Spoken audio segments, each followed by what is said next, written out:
सासू माँ बदल गई।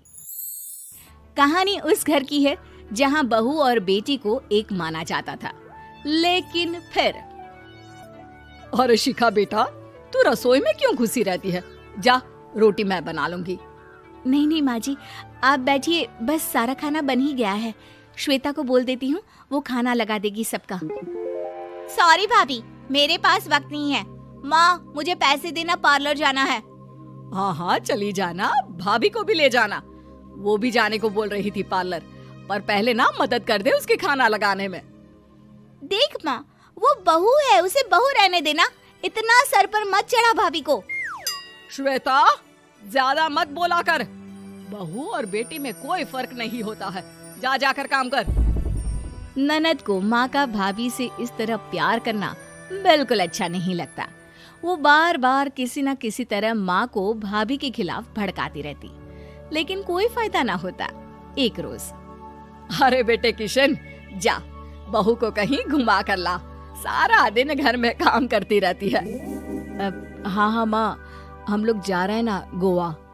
अच्छा जी, भाभी ने तो हमें बताया भी नहीं। वैसे तो सारी पंचायत करती है, ये गोवा वाली बात क्यों छुपा गई हमसे? अरे क्योंकि उसे खुद नहीं पता था बहन। मुझे टिकट सस्ती मिल रही थी तो मैंने बुक कर दिया। हाँ शिखा, पैकिंग कर ले, संडे हम जा रहे हैं गोवा। दोपहर में शिखा पैकिंग कर रही थी कि सास आ जाती है। ये क्या बहू, साड़ियाँ? अरे गोवा जा रही है घूमने या फिर शादी में मायके हैं?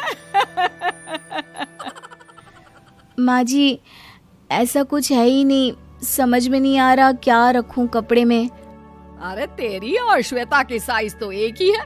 उसके कुछ मॉडर्न कपड़े ले ले, आकर लौटा देना। हाँ माँ जी, ये ठीक रहेगा। शिखा श्वेता के पास जाती है और उससे कपड़े मांगती है। ना जी ना, मैं अपने कपड़े ना दूं। वैसे भी फैल जाएंगे मेरे कपड़े, बहुत महंगे वाले हैं। शिखा मुंह लटकाकर कमरे में आ जाती है तो सास कहती है, चल तैयार हो जा, तुझे मैं शॉपिंग करा कर लाती हूँ गोवा की। बस फिर क्या था, सास बहू निकल जाते हैं मार्केट और एक से बढ़कर एक ड्रेस खरीद कर घर आते हैं। पहले बता देती कि नए कपड़े दिलाने वाली है भाभी को, तो मैं अपने ही दे देती ना भाभी को, मुझे दिला देती नए कपड़े। देख श्वेता, परिवार का मतलब सबके साथ रहना होता है, ना कि सिर्फ अपना सोचना। वैसे भी तुझे अच्छे संस्कार सीखने चाहिए। और रही बात कपड़ों की, तो शिखा, आज से घर पर भी तू मॉडर्न कपड़े ही पहनेगी। कोई जरूरत नहीं है ये साड़ी वाड़ी लपेटने की। अब क्या था, घर पर श्वेता और शिखा एक जैसे रहते। एक बार पड़ोसन आती है। अरे बेटा, अपनी माँ को तो बुलाना जरा, बात करनी है। शिखा सास को बताती है और रसोई में चली जाती है। ये आपकी बेटी बहुत बड़ी हो गई है, इसके लिए एक रिश्ता है, कहो तो बता दूं। ये बेटी नहीं बहू है, घर में सब एक जैसा ही रहता है। वैसे मेरी बेटी भी बड़ी हो गई है, कोई रिश्ता हो तो जरूर बताना। पड़ोसन रिश्ता लेकर उन लोगों के घर आती है। तब श्वेता की होने वाली सास कहती है, तो ये घर है, कितने मंजिल का है? और ये बहू ने आपकी क्या पहन रखा है, जीन्स टॉप? अरे भाई, साड़ी वाड़ी नहीं है क्या इसके पास? देखिए, सर्दी है तो साड़ी में बहू कैसे मैनेज करती, वैसे पहनती है साड़ी भी। देखिए, हम लोग ठहरे पैसे वाले लोग, कोई कमी नहीं है हम लोगों के पास पैसों की, बहुत पैसे हैं, जमीन, नौकर चाकर, कार, सब कुछ है, लेकिन घर में संस्कारी बहू चाहिए। समझ रही हैं ना आप? सास कुछ कहती कि श्वेता बोल पड़ती है, हाय रे, नौकर चाकर से लेकर जमीन, कार, पैसा, हाँ हाँ मुझे रिश्ता मंजूर है मुझे। अरे रुक जा श्वेता, मैं बात कर रही हूँ ना। देखिए, हम लोगों के घर इतनी आजादी नहीं मिलेगी।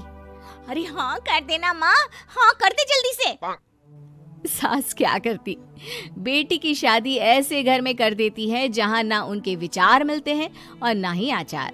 शादी के बाद एक रोज फोन पर, श्वेता बेटा, एक बार घर आ जा, बहुत दिल करता है तुझे देखने का। माँ, वो घर पर बहुत काम होता है, कैसे आऊँ? बड़ा घर है, लेकिन आने जाने वालों की लाइन ही लगी रहती है। बेटा मैं तो जानती थी उस घर का हाल, लेकिन तू ही नहीं मान रही थी। माँ देख, हर घर का यही हाल है। तेरी बेटी को यहाँ घूंघट हटाने की परमिशन नहीं है और एक तरफ भाभी स्कर्ट पहनकर घूम रही है। बेटा मुझे क्या पता था कि मेरी बेटी को ससुराल के नाम पर पिंजरा मिल जाएगा। अच्छा माँ, फोन रखती हूँ, सास को गर्मा गर्म रोटी खिलानी है। तुम लोगों की तरह नहीं कि एक रोटी बनाओ, एक सब्जी बनाओ, फिर सारा दिन फ्री होकर घूमो। सास फोन तो रख देती है, लेकिन सोच में पड़ जाती है कि एक तरफ बेटी जिसे कोई आजादी नहीं, वहीं दूसरी तरफ बहू जिसे देखकर लगता ही नहीं कि उसकी शादी भी हुई है। अगले रोज। शिखा, अरे ओ शिखा। हाँ माँ, क्या हुआ? कुछ चाहिए आपको? मैं जिम जा रही थी।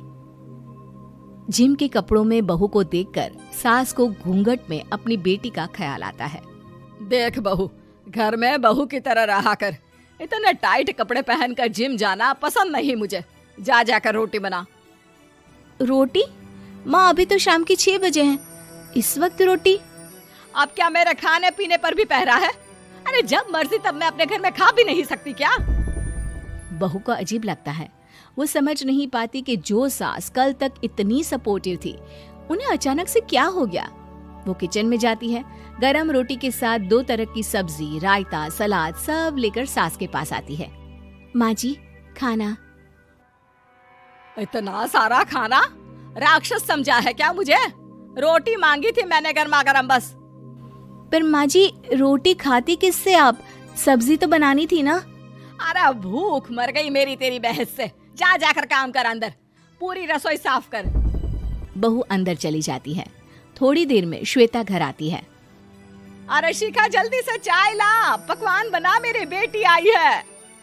अरे नहीं नहीं माँ, ड्राइवर बाहर खड़ा है। मैं तो घर का कोई सामान खरीदने के बहाने यहाँ आ गई हूँ, मुझे जाना होगा। अरे बेटा, पर कितने दिनों बाद देख रही हूँ तुझे, रहने आ जाना 2-4 दिन के लिए। आ जाऊंगी माँ, जब मेरी सास मरेगी तब। मैं तो रोज मन्नत मानती हूँ कि मेरी सास मर जाए तो अच्छा है। अच्छा चल, जा रही हूँ माँ। हे भगवान, कैसे कैसे दिन देखने पड़ रहे हैं मेरी बेटी को। सास अंदर जाती है, जहाँ श्वेता की जिम वाली सहेली का फोन आया होता है। क्या बात है, आज जिम नहीं आई? अरे पता नहीं यार, आज माँ को क्या हो गया अचानक। पर खैर कोई नहीं, लगता नहीं कि मैं अब जिम आ पाऊंगी। शिखा स्पीकर पर बात कर रही थी, जिसे सास सुन रही थी। यार ये सास ना होती ही ऐसी है। मैं तो कहती हूँ बुढ़िया जल्दी मरे और तू आराम से जिए। शिखा को सहेली की बात पर गुस्सा आ जाता है। माँ के मरने की कौन सा बच्चा दुआ मांगता है मोहिनी? आगे से ऐसी बात मेरे सामने मत करना। हमारे घर की शोभा ही माँ है। क्या हुआ जो थोड़ी सख्ती दिखा रही है? उसमें भी कोई ना कोई उनकी भलाई ही होगी। मैं तो कहती हूँ भगवान मेरे जैसी सास सबको दे, जो सिर्फ माँ की तरह है। सास वाली तो कोई बात ही नहीं है उनमें। सास ये बात सुन रही थी। उनकी आंख में आंसू आ जाते हैं कि क्यों वो बेटी की किस्मत में बहू को भी भागीदार बना रही थी। शिखा, अरे ओ शिखा, क्या हो गया? जिम नहीं जाना क्या?